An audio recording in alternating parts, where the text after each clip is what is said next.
I just stay quiet so that people can put whatever they want in, my mouth. I'm really shocked by that. That's quite worrying. Various penis-shaped things in this room. So classy.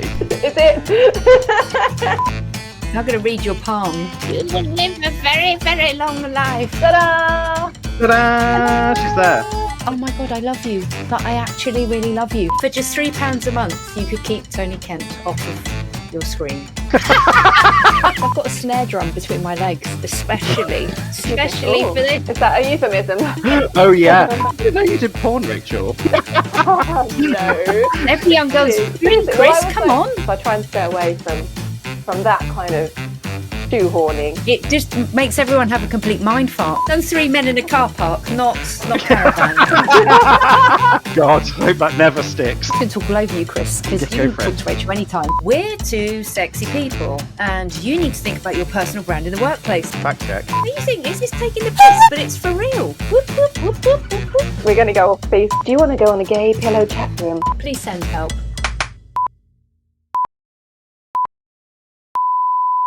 So now we have to do it. We have to go.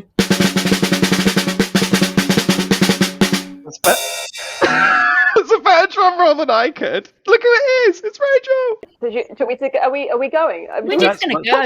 Okay, right, we're going to go into it. We're going. We're rolling. We're rolling. Okay. We're rolling. Well, I thought, Rachel, that being you, lots of people think they know you and they have very clear ideas about who they think you are. And I just sort of wondered what that experience was like, in that there will be people that go, well, we want you to fit this mold, and because you look like this, we think that, and because you do this job, we think that. And I just wonder how you manage to kind of plough your own furrow, not a euphemism. Do you plough your own furrow? But I just wonder, I thought you must have a great, I don't know, I'm just intrigued by it, because I imagine that you get so many people that are like, well, we don't want you to talk about those things. I want you to be this person that I see on the telly, or I expect you to talk about that thing. And I thought, how do you maintain control of you as a person? And yeah. My theory is that TV personalities, or people that you know but you don't actually know, it's kind of like pets. You can transpose whatever personality you think they have. And I think, good people always think dogs are really nice, and you just talk to them like they're a good person as well. And I think, I don't understand when some people are suspicious. I just don't have that mentality.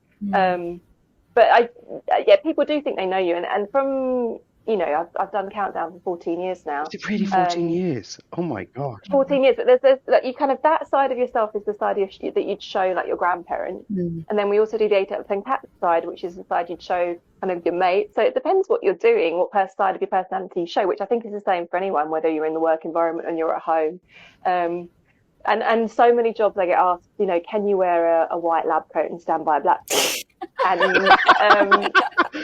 so many, you wouldn't believe how many jobs. But for me, like I'm a math geek. I'm like a bona fide math geek, and I wear the clothes that I wear. And even though I stand by whiteboard, and I don't think it's like, how some bands, you just like play that song that we love, that you know, we don't want to hear your new album. Nobody cares about your new album. Just play. And it's not that I don't want to play the fans' favourite. It's just that as a mathematician, I never wore a lab coat or glasses, so if I want to do stuff where I'm trying to encourage girls to go into STEM, science and technology, engineering and math, or kids in general, I want to show them that it can relate to them, and this is what they can wear, and this is what they can look like. I love that. But otherwise, people are, when you're a real person, you've got loads of different sides to you, don't you? So for 10 years, I was known for Countdown and supporting animal charities and things like that. And then, in recent years, I've accidentally become more political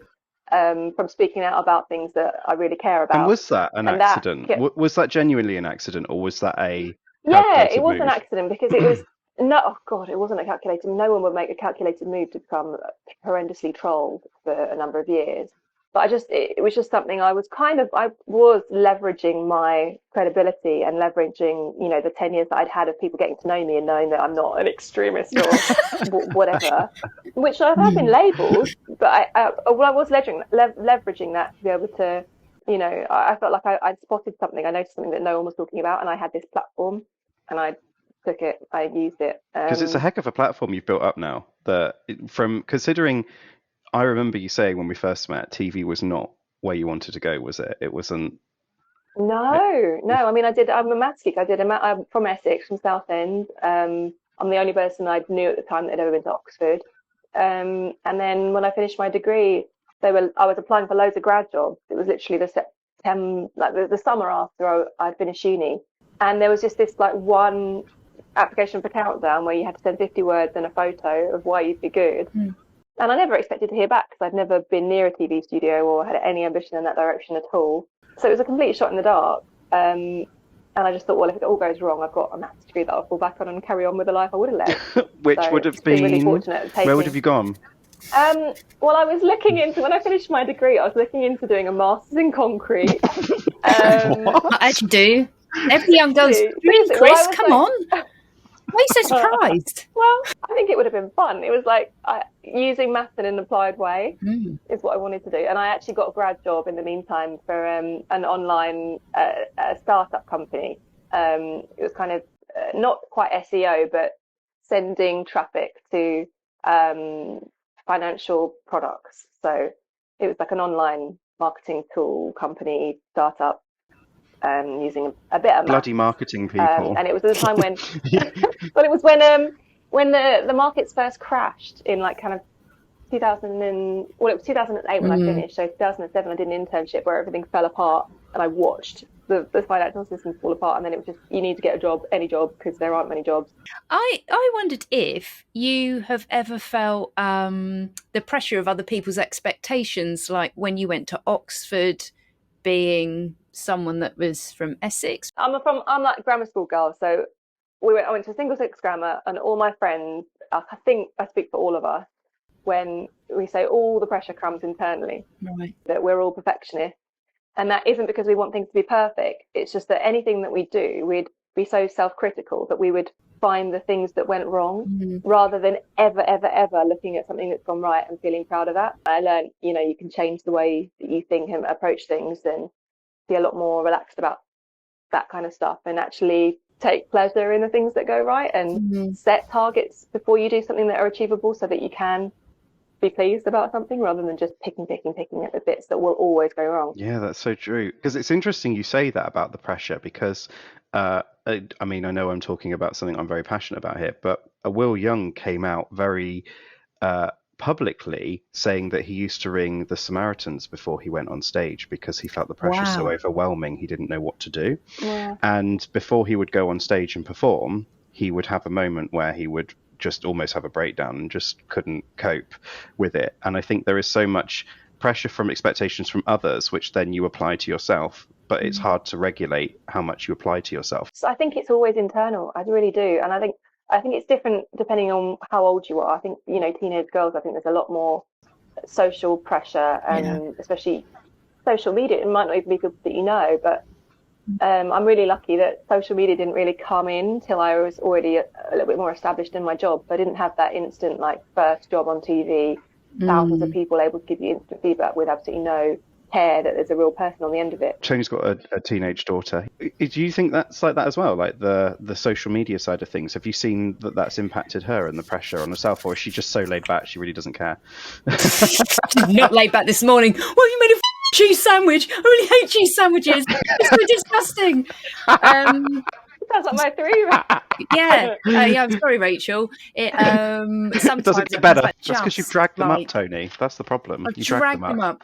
But I do think what strikes me is that, having a teenage daughter that's becoming a young adult, and my God, I love my kids with all my heart, and I do feel like there is a lot of that external pressure. There's a lot of things that are just the same regardless of whether I had nothing growing up. There was no social media, but there was plenty of people just being outright rude to each other to their faces constantly. I guess the difference now is that, I mean, I found it through social media, and I think when you're in the public eye, you just get everyone's opinions. It's just, Yeah. you know, with the advent of social media, you don't just go home and you leave all that, you know, at school and you go back to your safe place. I mean, I'm glad that I didn't have it growing up, sure. Absolutely, but that does impact your brand, like how you present yourself. Well, now, especially because I have had a significant amount of trolling, and you know, the reason I first got social media was agents made me kind of, and then you use it for different things, and you know, you can have fun with it, and it's got loads of great aspects as well. But you know, trolling can have a significant impact on your work,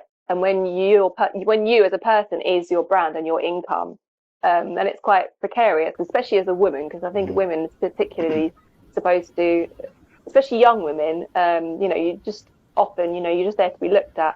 I noticed actually you tagged Martin Lewis on a tweet and he replied immediately, and I thought, that is power. That is power. I'm summoning Lewis. Oh, I know Martin. Martin, he comes on Countdown, and we're both ambassadors for National Numeracy, and a charity that was an adult numeracy charity, and now it's branching out for kids as well. So no, I'm not just like bring me Lewis. Martin. How do you feel when people expect you, if they expect to be a poster girl, because you're kind of living your life and maths geek and doing lots of, and then it's like, oh, because you are in the spotlight, you must front this campaign, and we want you to talk about that, and you should be talking about this. How do you deal with that? I mean, you just get his platform, and it is a privilege to have this platform. I mean, my first ever job on telly was hosting a 26-year-old, like the first ever program on Channel 4. You know, it's an iconic show. So I was like taken from obscurity to being in this position. And, you know, there aren't many well-known mathematicians, and I wouldn't call what I do on TV math. It's arithmetic. There's mathematical thinking to it, certainly. And obviously I'm a maths geek. So I know I can go into schools and I can show them mathematical logic and talk about factors and things like that. Then when there are so few advocates for science and technology, and especially women and young women, and you need to see yourself, or you need to see someone you can relate to be able to think, or maybe I could do that, or maybe I could go to university and study that, or not just, you know, teachers, they're not the people that, you know, teenagers want to listen to. But if I was to go in and say, this is what I think, because the great thing about my job, it's not that I've been able to do these things myself, but I just get connected to so many different people. And through the like variety of jobs I get to do, including well, you're an incredible entrepreneur, and you're young, and you're doing it. Woohoo! Well, the last big idea that you were getting involved with that we talked about was the stop funding fake news. They are absolutely flying. I'm so proud of Imran who set this up. Yeah, they're called Stop Funding Fake News, and they were targeting far right and far left websites that are just spreading absolute rubbish. And they're getting paid for it by Google ads, amongst other ad platforms, with absolute household names. Some of the examples that we contacted to say, did you know that your brand is being positioned against these kinds of articles?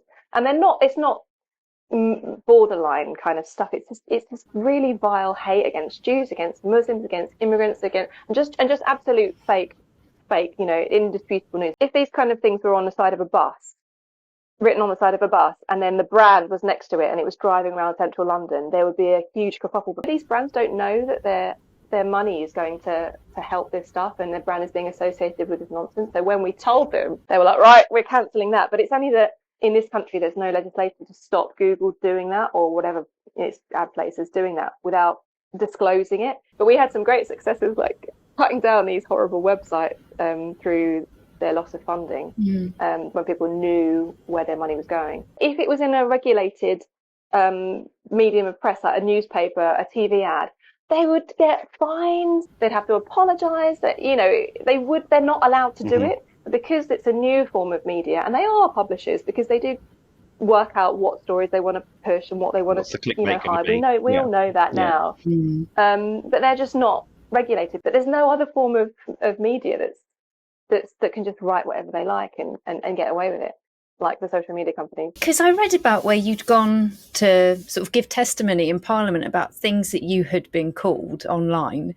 And there's part of me that thinks, like, you know, it's obvious that this stuff happens, and it's like, you know, that you have to go through saying those words again and saying that in front of people, and they go, oh, how awful, and then do nothing about it to prevent the companies from keeping these people using their platforms. Do you ever find that frustrating? What's the frustrating thing is they claim to be doing all this stuff and they're actually not, and there's no accountability, no transparency. I will use an example. Facebook, I mean Meta, whatever they want to call themselves. They've got the technology for blind users, so that they've got AI that can look at a scene and describe it visually. Why can they not stop these really frequent awful memes of Jews and Jewish people and Holocaust denial? That's like, surely no one's like, well, it's probably poor, and it must be fine. it must be bona fide because Facebook's not taking it down. Sure. I try to do less of it now because it's just stressful. I've got kids and I want to just get back to my world and my work and my life. Do you ever feel constrained, or like you have to sort of think a bit about, do I want to say this? Should I be doing that? Like, does it add an extra degree of decision making for you into the sort of things that you want to do? Yeah, I mean, when you are your brand and a lot of your work revolves around how people view you, and often if you do an ad campaign or you do, you work with a corporate partner, your value to them is that if they want to get in the papers, you can do an interview, and because they want to talk to you. So you have to be careful about what you do and when, because if I were to do a charity campaign, for example, and they wanted me to go on BBC Breakfast, that's your token, that's your slot that you've used on that, which you can't then use on a something monetizable, a brand campaign or whatever else it is. So you have to be timely, and you have to pick the things that are important and and get it right. And I think another reason I'm glad that social media only came out after I'd had my job, because kids now that just post anything, and you can imagine them going and getting a job or becoming in the public eye 10-20 years time, and then people going through old social media posts when you're a kid, and times have changed and something's totally unacceptable that was acceptable 20 years ago. But even when recruiting, I've seen some things on people's profiles where I think, wow, that is, I mean, there was one person who I did offer the job to, and I had to rescind it because his political views were so far right and so extreme. I genuinely thought that's a liability. Like, it was extreme and homophobic, just really anti any kind of migration, immigrants, any kind of race. It was just white people for the living. And what's quite funny, he's also gay. So even though he's homophobic, he's like, I'll accept that I'm never going to be with someone because he doesn't like who he is. How could that possibly be? And you just look at the homophobes over the years who were also gay. There's a website dedicated to them. Wow. All the lawmakers around the world making anti-gay laws that are also accidentally getting caught in, with three men in a car park. Three men in a car park sounds better than three men in a boat, doesn't it? I did an anti-Semitism event for teenagers, and I got asked, what happens if I go for a job and they don't like that, I supported Israel or something. I'm like, well, it's a difficult one though, because society has become so polarized, and you don't want someone with extreme views, but you could imagine as well, just like one thing that they don't like, and just not wanting to work with those people. In the public eye, you've got to be extra careful. Because you've gone through, haven't you, Toni, when you've worked at Microsoft, you've gone through rather questionable personal brand workshops. How do you present yourself? Oh God. Oh, it's so funny. It's so funny because it just makes everyone have a complete mind fart, because they come in and they go, hi, we're two sexy people and you need to think about your personal brand in the workplace. And everyone's like, what do you mean? What do I? And they're like, you need to write down the things that you want to be perceived as. And it screws people up, because they stop behaving normally and start going, well, it does feel like quite big brotherish, doesn't it? And when kind of just kind of normal opinions now can kind of be massive flashpoints. It's kind of making, I don't like it as it's what it's turning society into. You can't really speak openly enough. People have forgotten how to disagree with people but still get on with them. In the real world, you can have a conversation where you don't come from the same viewpoint and you can hash it out. 100. That's such a really valid point. I mean, in the corporate sector, it is like that. It's diabolical. But I know lots of people that work in like logistics and more, I don't know, traditional industries, and they have no problem violently disagree with each other, but remaining friends. Yeah. Oh, okay. So I think there's a corporate culture thing. I think that's healthy. I genuinely think that. Yeah. And I guess I loved your quote that I saw in the pod. Is it? I'd rather be someone's shot of whiskey than everyone's cup of tea. Yeah. Because you see, some people making themselves, monetizable. Yeah. By being so polarizing that like half the country hates you, but the other half loves you. But I think as a woman, we're not really. I don't think we're as comfortable being hated by people. We're kind of trained to be a bit more.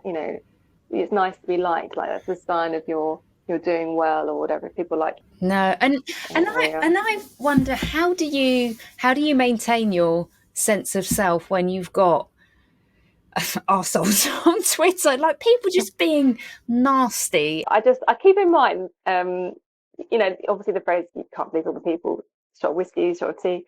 I posted once about going to an animal. It was like a rescue animal event, raising money for rescue animals set up by vets. And I posted that I was going to this to publicise it, and that I was going to cuddle some dogs. And I got 2 people complaining in my replies that some dogs don't like to be cuddled. So I always keep that in mind when I'm getting a bit of slack. Like honestly, people will argue about anything. I'm in my mind. I'm always like, some dogs don't like to be cuddled, and that's why don't worry about it. Like you're not going to please all the people. Doesn't mean you've done anything wrong. You do have to develop a thick skin, and you do have to have good people around you in the real world. Of course, because you've brought something to the spotlight that was so unspoken about, and so fewer people were really it was trying to be spoken about, but there was no real platform and it wasn't really getting amplification. People were being written off. Yeah. Anyone who's not got an agenda knows that that's bullshit. Yeah. It's not. You can't just write me off. That's an attempt to shut people down and write them off. What's the weirdest thing that you've been asked to support out of interest? I think one of the first things that came, first offers once I got my job, through my agent was like PMT pills or something like that, just completely out of the blue. But then you get, occasionally you just get a message from my agent last week, like, have you ever been on a caravan? Have you got any connection with caravans? So no, I've done 3 men in a car park, not caravans. Oh, that's not a quote. That can be your quote, Toni. I've done 3 men in the car park. Yeah. Kris, would you like to add to the conversation? Well, I haven't done 3 men in the car park, and that's my problem. 5 in a caravan. Yeah, I've done 5 in a caravan, exactly. It's true in terms of being able to, like, when I first came out, about being comfortable even admitting to people being gay, and in a work environment. I very much kept that part back in the work environment because I'd seen people refuse to shake my hand or things like this when I go and meet them in a meeting and things like that. And it's like, I'm not going to bite your hand off, or I'm not going to start fancying you or whatever. It just doesn't, people don't compute that. I think all men think, oh my God, he's gay, he must fancy me, exactly.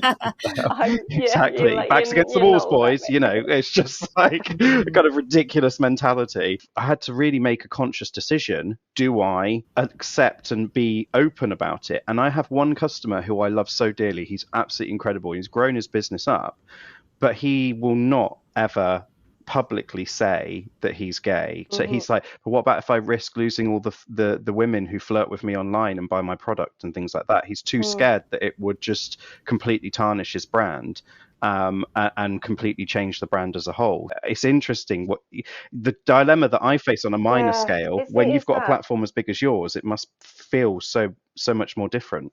And I think that's why there are no out footballers in the Premier League. I know Jake Daniels at Blackpool came out last year, and great, brilliant, good for him. Hopefully he'll be a trailblazer for so many, younger people or older people that have kept in the closet and felt like they couldn't be themselves. Just gay people exist. They're lovely. They're lovely, but they're just normal people. Yeah. Some people are gay. Well, it is hard, and I think back to some of the questions I got from these kids at the anti-Semitism conference the other day.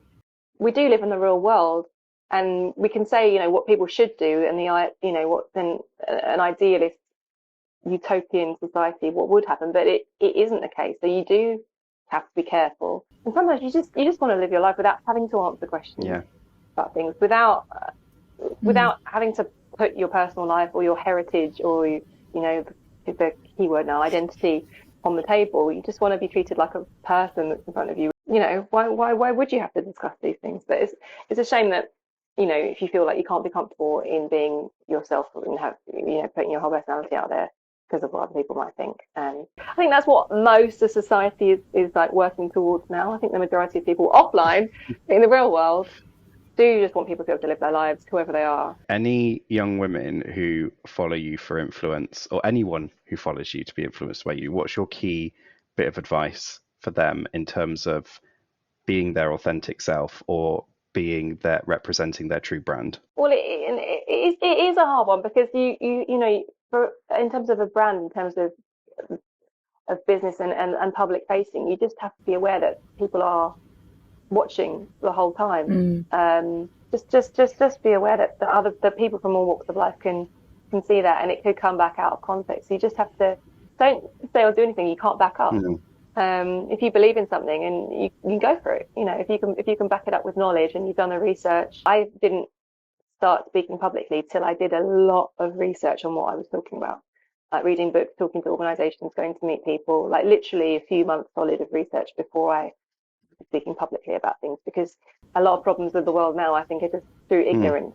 People are seeing something that's popular, that their friends talked about, that they think is like, common knowledge.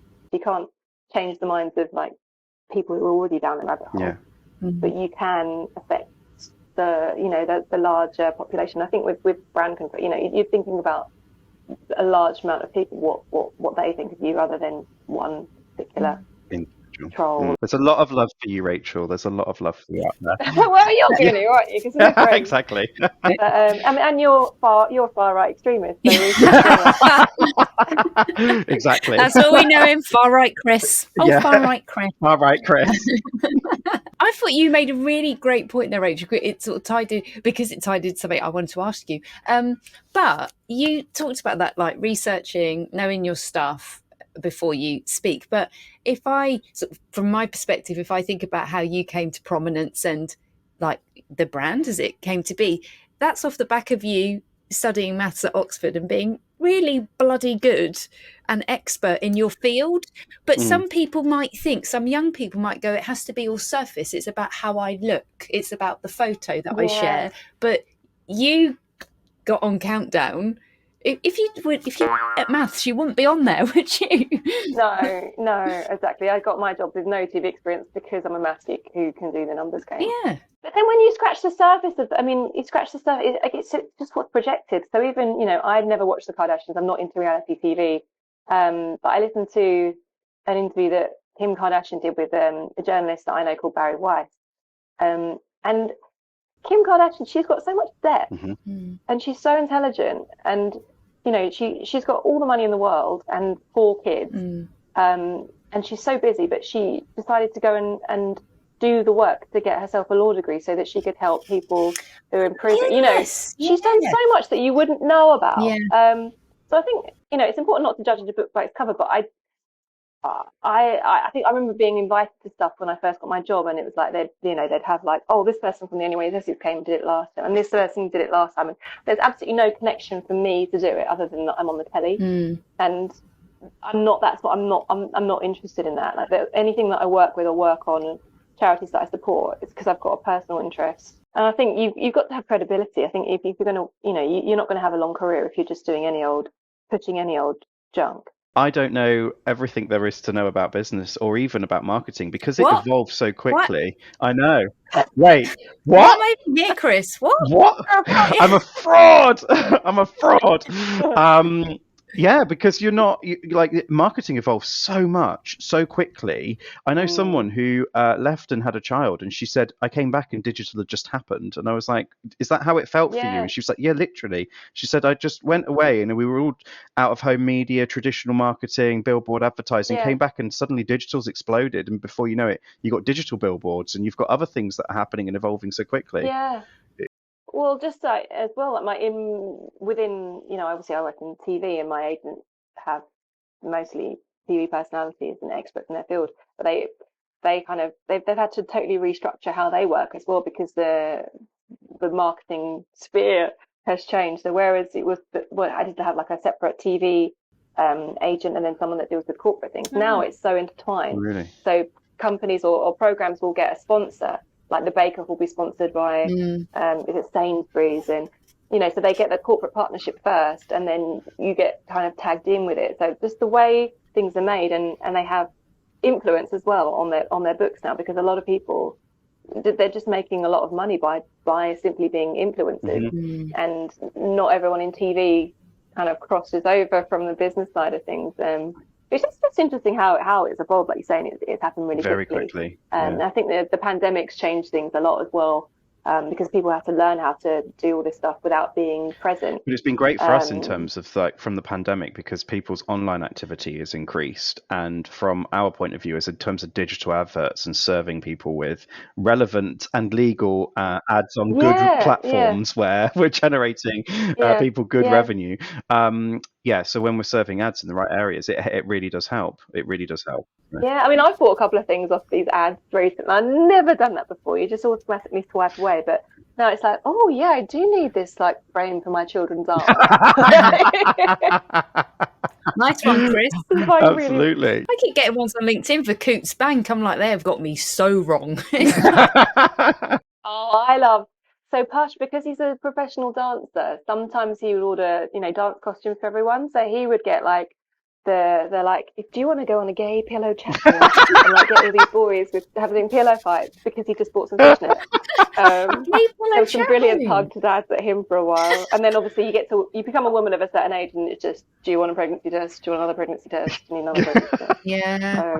Well, I noticed because you've got the new man or new man ads that are like, man, are you struggling to keep an erection? And they're very raw. All right, and there's a rocket taking off, and you think, is this taking the? But it's for real. Well, I saw a brilliant thing that went viral of a girl that, she wanted something for Christmas, so she just searched for it on her boyfriend's platform, and then he got all the targeted ads for what she wanted without having to sell it. Really? That is brilliant. What great idea. Genius. What a great idea. Yeah. Or if you want to screw over your friend and and have some really dodgy stuff coming up, go on Susie Dent's laptop at Countdown during the break. Surely you don't need 2 dildos. One's enough. For some, not for everyone. I mean, we've covered everything, haven't we? Caravans, Countdown. Really, I mean, good luck editing this, because it's just all kinds of wonderful thoughts going into one. All kinds of wonderful. We'll turn it into something fabulous. You just get your glitter gun, Kris, and go. Well, on that note, then, thank you very, very much, Rachel, for joining us on the call today and on this podcast. It has been absolutely fantastic. Wouldn't you agree, Toni? She's far more fun than me. Far more fun than me. Yeah, she is, Kris. Do I get a drum outro? Do you want a drum outro? Oh, quick, get the sticks.